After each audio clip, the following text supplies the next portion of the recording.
Hi, this is Roger Hanegraaff, Texas A&M University, Kingsville, and I wanted to provide you a video that introduces you to the concepts of agricultural economics or agricultural business.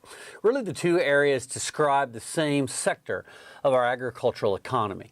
Now, agricultural business or economics is not just the only area, of course. We've got animal systems and industries and input sectors that relate to that. We've got plant systems, environmental, biotechnology, production, agricultural machinery related items, technology. The agricultural industry is very diverse and very complex.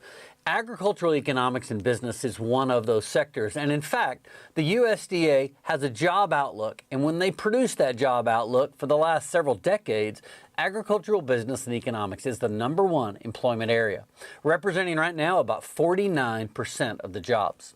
So it's important to understand the area of agribusiness and ag economics, as well as important for your jobs in your future, but it is also indirectly secondary valuable to the rest of the agricultural sector.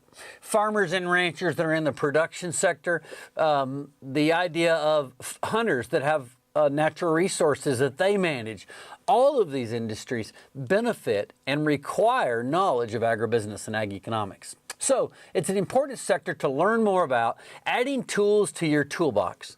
So in my video today, I wanted to go over aspects of the agricultural industry, and I want you to take notes as I create my set of notes. You writing down your work will help you better remember the information, and hopefully if your teacher asks you questions, you've got a reference to go back and take a look at. All right, what are we going to go over today? Our learning objectives are simple. First, I want to define and describe ag economics. What is it all about? What are some common terms that relate to it? And what are some basic factors that influence ag economics and things that we measure?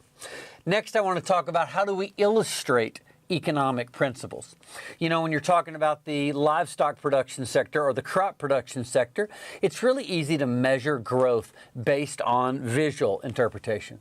Now, ag economics is a little bit more abstract and things are harder to define. So we illustrate economic or business in certain terms, and I want to give you two examples or two ways that that will be defined. And then the last is I want to introduce the concept of what we call a market. Agricultural economics and business are focused in trying to understand and predict future trends, and that really always relates to a market.